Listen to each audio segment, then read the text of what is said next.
উপস্থিতি, সেদিন ফ্যাসিস্ট হাসিনা ছাত্র শিবির জামাতকে নিষেধ করার এবং নিঃশেষ করার, বাংলার জমিন থেকে নিঃশেষ করার একটা পায়তারা করেছিল।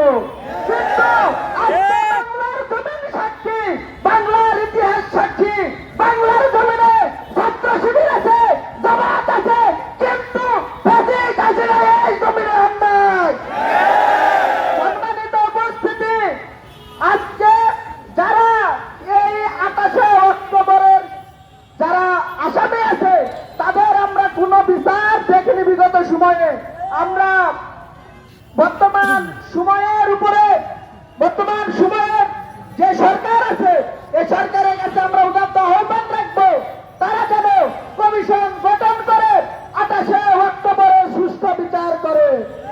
সম্মানিত উপস্থিতি, আরেকটি বিষয় আমরা দেখতে পাচ্ছি, যারা বিগত হাসিনার মতো আজকে কিছু কিছু ব্যক্তিরা কোরআনের দার্শে, কোরআন প্রতিষ্ঠার আন্দোলনের কর্মীদের এবং কোরআন বিতরণের প্রোগ্রামে হামলা করছে। তোমরা মনে রেখো, হাসিনার যে অবস্থা ছাত্র শিবির জামাত করেছে, তোমাদের ভাবতে 1 মিনিট সময় লাগবে না।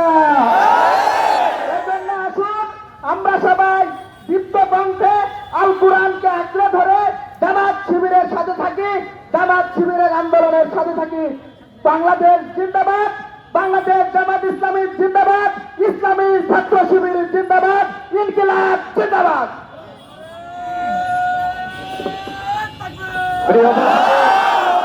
এই পর্যায়ে বক্তব্য পেশ করার জন্য বিনোদন করছি বাংলাদেশ জামাত ইসলামী মান্দা উপজেলা শাখার সহকারী সেক্রেটারি মাস্টার রফিকুল ইসলাম।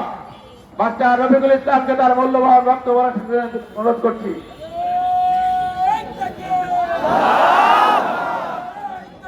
আউযু বিল্লাহি মিনাশ শাইতানির রাজিম। বিসমিল্লাহির রহমানির রহিম। প্রিয় মান্দাবাসী, আপনারা জানেন 2006 সালের 28শে অক্টোবর জোট সরকারের ক্ষমতা হস্তান্তরের দিন ছিল। সেই দিন বাংলাদেশ জামাত ইসলামী বাইতুল মোকাররমের উত্তর গেটে একটি শান্তিপূর্ণ সমাবেশের আয়োজন করেছিল। সম্মানিত উপস্থিতি, সেই সমাবেশে ওই আওয়ামী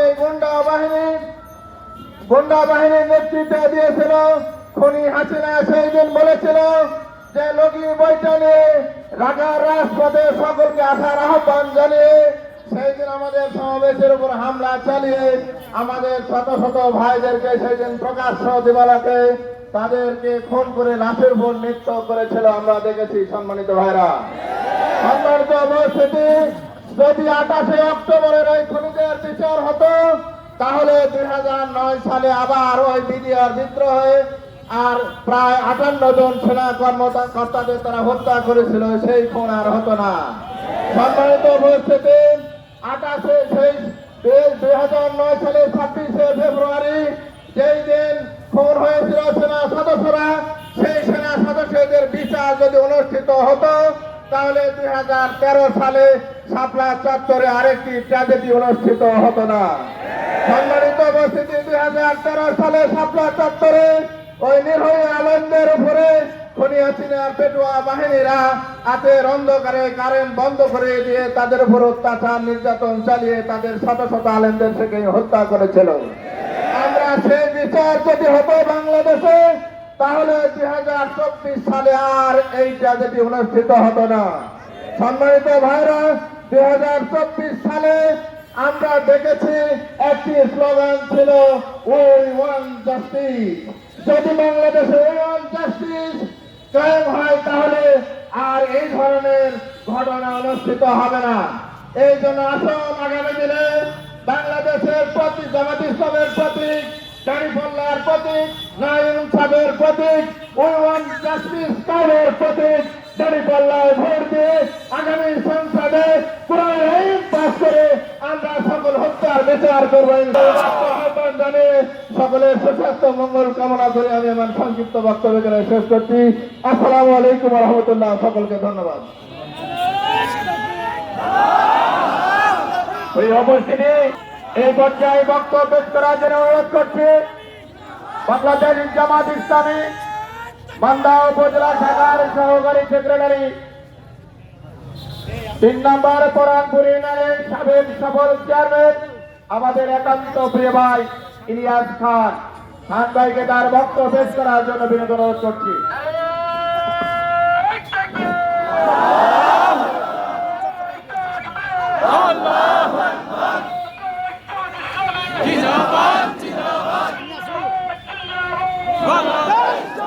আসসালামু আলাইকুম ওয়া রাহমাতুল্লাহ।